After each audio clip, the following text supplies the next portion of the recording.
लीजिए सुनिए सूर्यकांत त्रिपाठी निराला के लिखे उपन्यास काले कारनामे का भाग 4 मेरी यानी समीर गोस्वामी की आवाज में। मनोहर की नसों में तनाव आ गया था, परंतु भगवान के भीतर वाले कमरे में बैठ अपने को शांत कर लिया और समय से पहले तीसरे पहर के ढलते ढलते अपना लंगोटा जांघिया लेकर अपनी फूफी के घर के लिए रवाना हो गया। कुछ गर्मी आंख में थी, वो उसके चरित्र और स्वास्थ्य के कारण थी। वो सिर दबाए हुए भरसक निगाह नीचे से निकल रहा था। चलते हुए भीटों को बाएं छोड़ा, नाला मिला जिसका पानी बह चुका था। उससे निकल लोमड़ी दूसरी झाड़ी की ओर भगी जाती दिखी। देखा गर्मी के हरे भरे जवासों के पौधे पानी के पड़ने पर झुलस चुके थे। उनके बीच से हरी घास ने सिर उठाया था। कुछ आगे बढ़ा तो कमर तक बढ़ी भंजूर से एक चौकड़ा लोमड़ी के घुसते ही निकलकर भागा और कूदता हुआ बगल की दूसरी झाड़ी में जा छिपा। मनोहर कदम बढ़ाता गया। कुछ आगे उसके फूफा का एक बाग मिला। उस गांव में उनके 200-250 बीघे बागात हैं। ये बाग भरा है, फिर भी रिये और बबूल के पेड़ अधिक हैं। गांव की जमींदार से हर तीसरे साल हजारों के खदरी पेड़ उसके फूफा जमींदार साहब बेचते हैं, जिनमें 150 रुपये के किसानों के भी पेड़ पड़ जाते हैं। गांव के किनारे का पक्का ताल और संकटेश्वर महादेव का शिवाला मिला।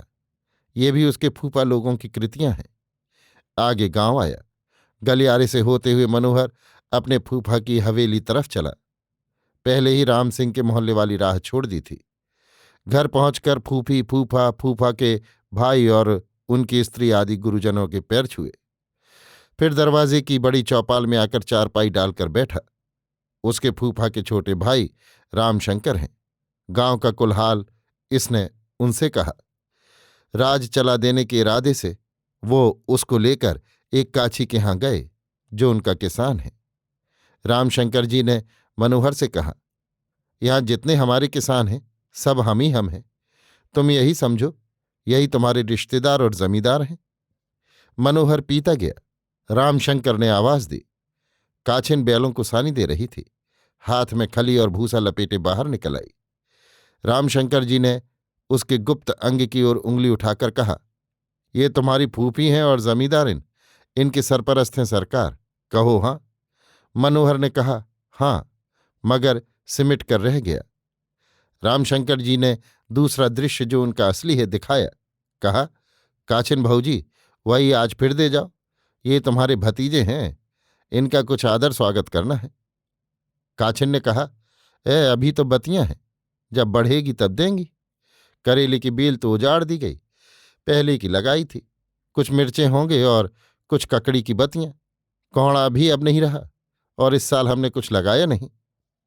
रमाशंकर ने कहा, मसालेदार ककड़ी जैसी तरकारी दूसरी नहीं होती, वही दे जाना।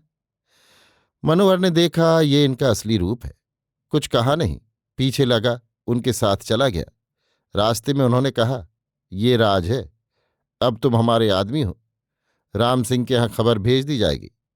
वो हाथ जोड़कर पहले पालागन करेंगे, तुम आशीर्वाद दोगे, फिर वो तुमको लड़ाएंगे। अपना उस्ताद वाला राज तुम पर रखेंगे।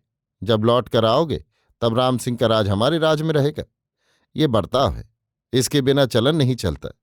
जमींदार राजा है, उसका हिसाब पहले, सरकार के यहां उसका कहना। ये नेक माश को बदमाश करार दे सकता है, सरकार उसकी बात मानेगी।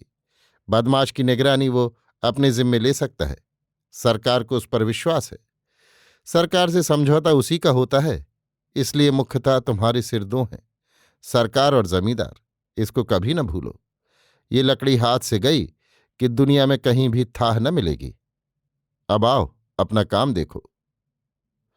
अभी आप सुन रहे थे सूर्यकांत त्रिपाठी निराला के लिखे उपन्यास काले कारनामे का भाग 4 मेरी यानी समीर गोस्वामी की आवाज में।